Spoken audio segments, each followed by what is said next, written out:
Bismillahirrahmanirrahim. Assalamualaikum warahmatullahi wabarakatuh semuanya. Hai, ketemu lagi dengan Ibu ya. Gimana nih kabarnya? Ibu harap kalian tetap sehat, tetap semangat ya. Baik, sekarang kita akan bahas pokok bahasan yang baru. Kita akan mengenali apa sih statistika dan statistik. Oke, sebelumnya Ibu punya quotes yang bagus nih buat kalian. Quotesnya apa ya? Quotesnya begini nih.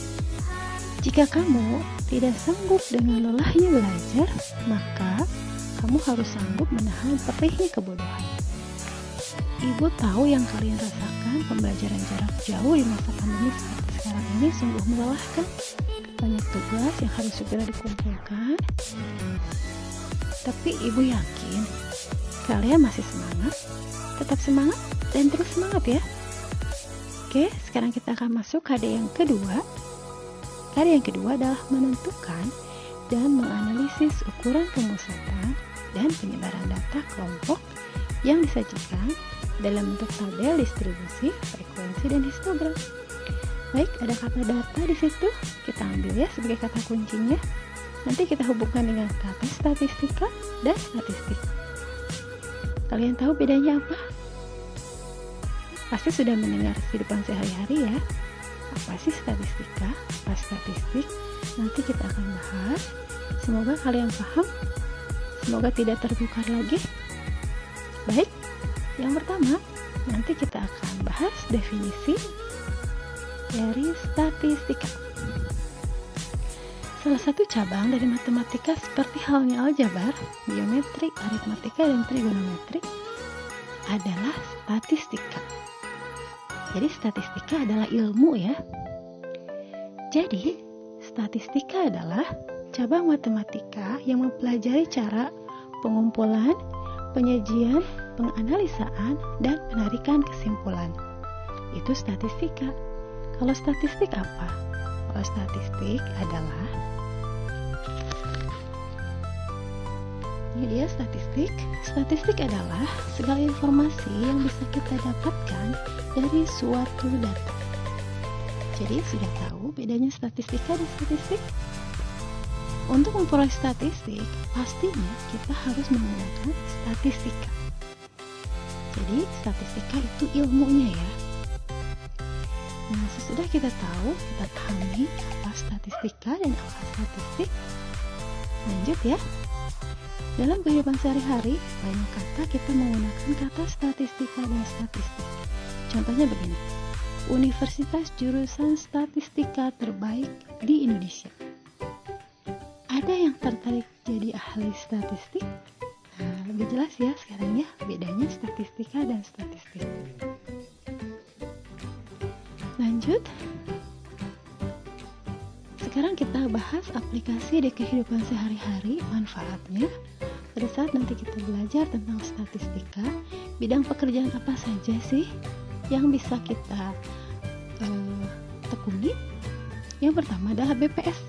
Kalian tahu BPS apa? BPS itu Badan Pusat Statistik. Oke. Yang kedua, ada surveyor. Bekerja di lembaga survei atau riset. Ada yang tertarik menjadi surveyor? Pasti ada. Nanti akan mendapatkan royalti yang besar. Nah, yang ketiga, ada peneliti. Ahli statistika memang jago mengambil sampel, menganalisa, hingga membuat laporan. Gaji seorang peneliti lumayan sangat besar, sebab sebanding dengan kinerja dan tanggung jawab yang besar pula. Terus yang keempat, ada BUMN. Kemampuan mengumpulkan, menganalisa, dan mengolah data bisa menjadi bekal untuk bekerja di lembaga BUMN. Penghasilannya bagaimana? Sangat menjanjikan. Oke, yang kelima adalah pengajar. Bisa guru atau dosen, bahkan menjadi guru besar. Jadi, boleh apa saja ya? Oke, yang keenam ada perusahaan swasta. Bisa bekerja di bidang CEO, quality control, dan lain-lain. Atau posisi yang lain Bisa jadi, kenapa tidak? Baik, yang ketujuh, sebagai konsultan atau jasa statistik. Bekerja sebagai seorang freelancer yang bekerja sesuai permintaan klien. Kenapa tidak? Bisa berkarir dan memanfaatkan keahlian statistika. Yang kedelapan, ini tidak aneh ya, ini sangat banyak digunakan pada bidang perbankan. Sudah pasti akan menggunakan statistika.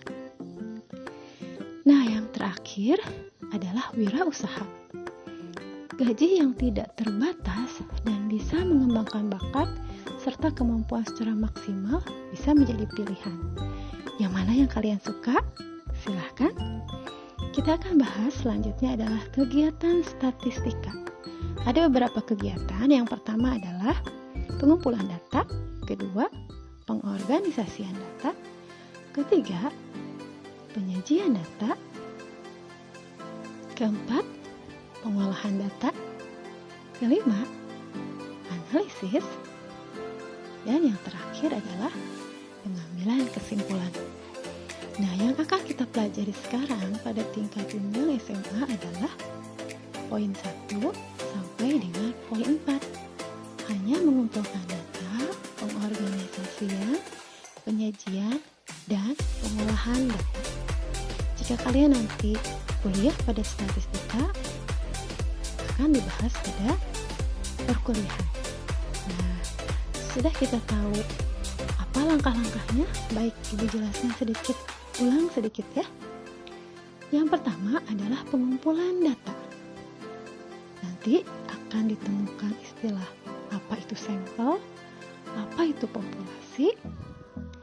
Pada saat kita mengumpulkan data, ada data langsung dan ada tidak langsung. Nah, yang kedua adalah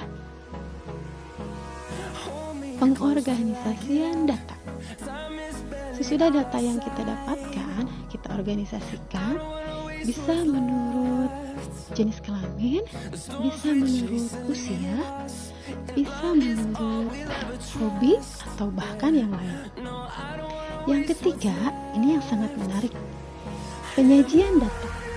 Nah, data sebegitu banyaknya biasanya disajikan dalam bentuk, ada yang pertama adalah diagram batang.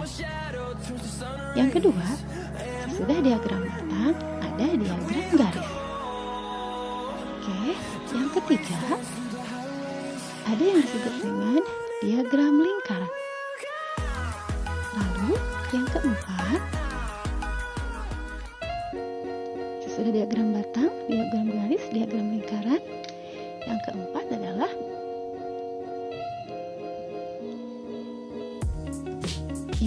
adalah histogram dan poligon frekuensi.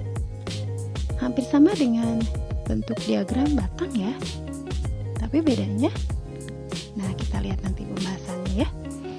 Apa sih bedanya diagram batang dengan poligon frekuensi? Dan yang terakhir adalah piktogram. Piktogram itu disajikan dalam bentuk gambar sesuai dengan data yang akan kita sajikan. Ibu ambil contoh sederhana dalam kehidupan sehari-hari. Misalnya, data yang paling mudah di rumah kita nih. Ada data acara TV yang digemari. Bisa berita, kuis, olahraga, komedi, kartun, pencarian bakat, film, atau bentuk Discovery Channel. Nah, kita bisa buat kumpulkan datanya, ada berapa orang yang suka berita, ada berapa orang yang suka komedi, ada berapa orang yang suka kartun, dan sebagainya. Sudah kita kumpulkan, kita sajikan. Nah, yang paling bisa kita sajikan dalam bentuk diagram sesuai dengan data yang kita punya. Nah, bisa jadi dalam bentuk diagram lingkaran, lebih menarik ya. Itu tentang statistik dan statistika. Semoga menjadi inspirasi. Semoga bisa menambah wawasan kalian. Kita ketemu lagi pada pertemuan selanjutnya. Wassalamualaikum warahmatullahi wabarakatuh.